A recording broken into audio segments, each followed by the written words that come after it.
parauga, un tagad arī mēs ļoti intensīvi derusificējam Latviju. Un Ukraiņu, teiksim, valodas politika ir mums paraugs, kā mums īstenot politiku Latvijā. Mums ir daudz labu ziņu. Saeimas telpās kārtības rullis aizliedz runāt Krievijas valsts valodā. Mēs šo mirkli gaidījām 30 vairāk gadus. Un tad, kad es vēl pirms gada, tas ļoti interesanti, kā mainās realitāte, jo tad, kad es pirms gada 90 gadus spriedos par šo jautājumu ar ļoti kompetentiem juristiem, viņi teica, ka regulēt saziņas valodu parlamentā, tā kā privāti, ko cilvēku būs neiespējami.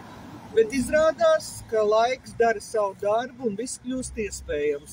Tā ir viena laba ziņa. Otra laba ziņa ir, ka valsts pārvalde ir derusificēta šajos 3 gados, izņemot mūsu tiesību sargu biroju, bet tas ir arī, es domāju, pusgada jautājums, kad viņi dzēsīs Krievijas valsts valodu no savas tīmekļa vietnes. Un šajās dienās tiek vākti paraksti ļoti lielam projektam, ļoti nozīmīgam, kurš mainīs valodas politiku un politisko paradigmu Latvijā. Proti, Nacionālā apvienība ir piedāvājusi frakcijām atbalstīt ļoti nopietnu dokumentu deklarāciju par nepieciešamību novērst rusifikācijas sekas. Ko tas nozīmē?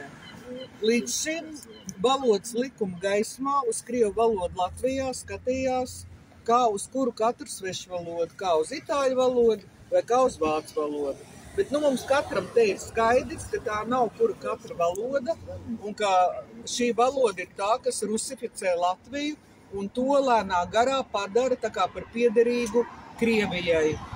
Lūk, šī deklarācija, ja Saeimā to pieņems, un es aicinu visus ļoti atbalstīt šos dokumentus sociālos un lai politiķi jūt, ka šai deklarācijai ir atbalsts, tad, kad pieņems šo deklarāciju, tad derusifikācija kļūs intensīvāka un vēl daudz nopietnāk nekā līdz šim. Paldies visiem, kas atnācāt, un turpināsim savu piketu. Varbūt tas sauktus, Andrej, varbūt palīdz.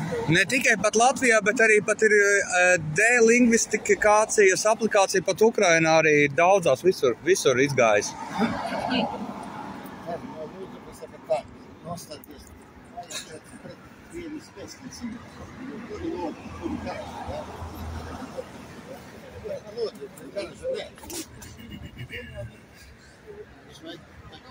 Papieri, taisīt papieri.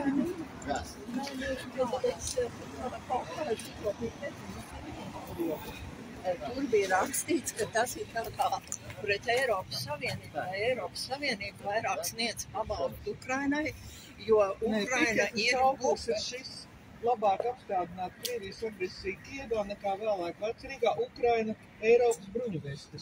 Tieši tā, tieši tā. Ukraina Eiropas bruņuveste! Ukraina Eiropas bruņuveste! Ukraina Eiropas bruņuveste! Ukraina Eiropas bruņuveste! Ukraina Eiropas bruņuveste! Ukraina Eiropas bruņuveste!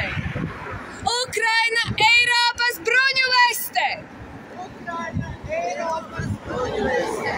Ukraina Eiropas bruņuveste! Ukraina Eiropas bruņuveste! Ukraina Eiropas bruņuveste! Ukraina Eiropas bruņuveste! Ukraina Eiropas bruņuveste! Ukraina Eiropas bruņuveste! Ukraina Eiropas bruņuveste! Ukraina Eiropas bruņuveste! Latviski var runāt? Es jūs palūkšu, es nestaigāt pa braucamo ceļu, ja? Kamēr nebrauc, tikmēr es noeju. Labi bildi, es pārbaudu, vai es paskatos, labi. Okay.